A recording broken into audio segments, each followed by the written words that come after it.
Hello student, आप लोग का फिर से स्वागत है आपके अपने चैनल वाणिज्य शिक्षण में। आज मैं आप लोगों को साझेदारी संलेख के अभाव में लागू होने वाले नियम के बारे में बताऊंगी, जो कि बहुत ही महत्वपूर्ण है। सरल तो है ही, लेकिन यह बहुत ही इम्पॉर्टेंट टॉपिक है जो कि हर एग्ज़ाम में पूछे गए हैं और हर बार पूछे गए हैं। तो चलिए आइए देखते हैं साझेदारी के संलेख के बारे में। इसके अभाव में कौन से नियम लागू किए जाते हैं साझेदारों के लिए। चलिए आइए सबसे पहले हम देखते हैं, साझेदारों के मध्य कोई लिखित अनुबंध या साझेदारी संगठन निर्माण नहीं किया गया हो तो ऐसी स्थिति में भारतीय साझेदारी अधिनियम 1932 की धारा 12 से धारा 17 वर्णित प्रावधान लागू होते हैं, जो निम्न अनुसार हैं।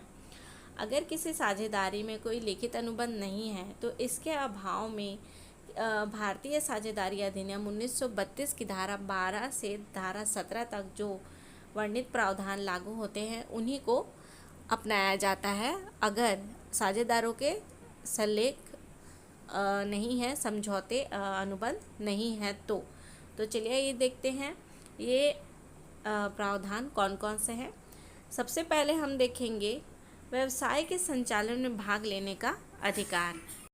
सभी साझेदार व्यवसाय के संचालन में भाग ले सकते हैं। अगर इस प्रावधान में व्यवसाय के संचालन में भाग लेने का अधिकार सभी साझेदारों को होगा और इसमें किसी भी साझेदार को अकेले या फिर किसी प्रकार का अधिकार लेने का अधिकार नहीं होगा। इसमें सभी जो साझेदार होंगे वो सभी व्यवसाय के संचालन में भाग ले सकते हैं। आइए अब हम देखते हैं दूसरा, मत प्रकट करने का अधिकार। व्यवसाय में किसी बात में मतभेद होने पर बहुमत से निपटारा किया जाएगा तथा प्रत्येक साझेदारी को अपना मत प्रकट करने का अधिकार होगा। यहाँ पे कहा जा रहा है कि इसमें जितने भी साझेदार हैं वे सब अपना मत अपने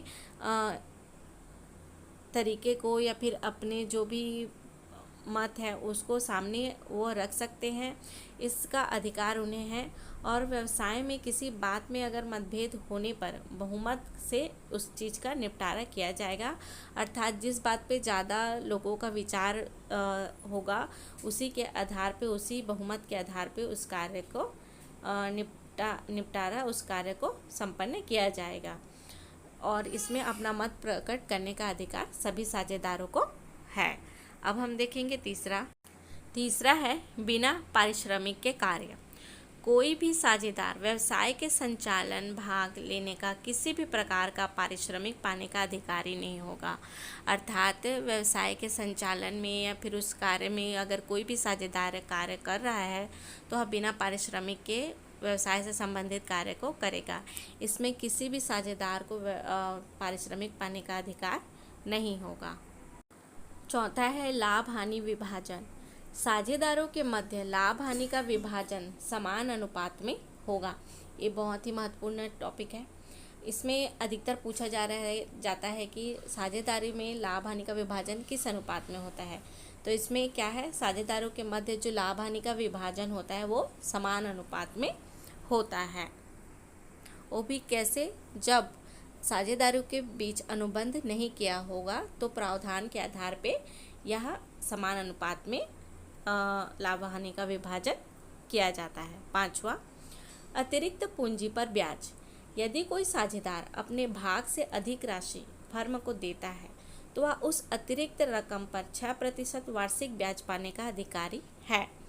जितने भी साझेदार होते हैं वे अपने अपने तरफ से जितने भी राशियों का उन लोगों ने विभाजन किया रहता है कि इतने हम मिलाएंगे व्यवसाय को चलाने में, और उससे भी अधिक अगर कोई साझेदार रकम व्यवसाय में लगाता है तो उसे उस अतिरिक्त पूंजी में 6% वार्षिक ब्याज पाने का अधिकार होता है। छठवा है क्षतिपूर्ति कराने का अधिकार।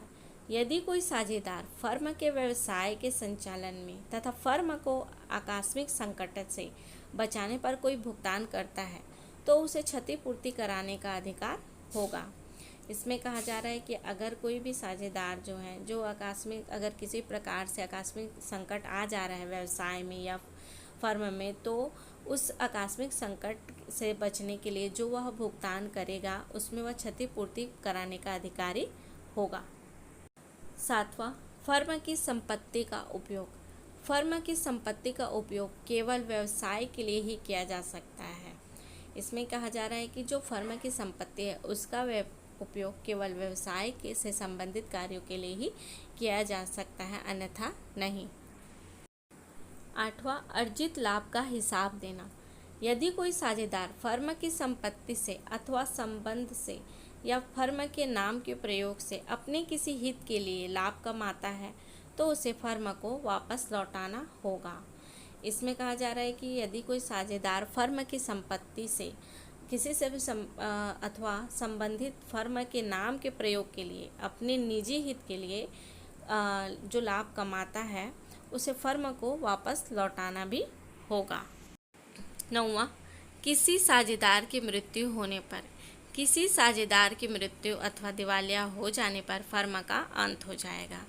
किसी भी साझेदार की अगर मृत्यु हो जाती है तो उसमें या फिर वो दिवालिया हो जाता है तो हो जाने पर फर्म का अंत स्वयं ही हो जाएगा। अधिकार हस्तांतरण पर प्रतिबंध। कोई भी साझेदार अपने अधिकारों की दूसरों को नहीं सौंप सकता। इसमें अधिकार हस्तांतरण पर प्रतिबंध इसीलिए कहा गया है कि कोई भी साझेदार अपने जो अधिकार हैं, अपने जो कर्तव्य हैं, उनको दूसरों को नहीं सौंप सकता है। वह स्वयं ही उस अधिकार को, उस कार्य को पूर्ण करेगा। 11वां, बहुमत से निर्णय।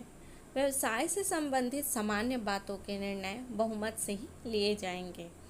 अर्थात जो भी साझेदार हैं वो सब व्यवसाय से संबंधित जो भी सामान्य बातें का निर्णय है वो बहुमत से लिए जाएंगे।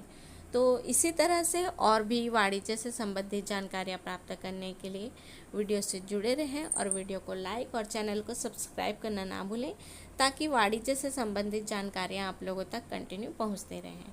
और भी ऐसी ही बहुत पूर्ण जानकारियाँ आप लोगों तक कंटिन्यू पहुँचते रहेंगी, तो चैनल को सब्सक्राइब करें। Thank you.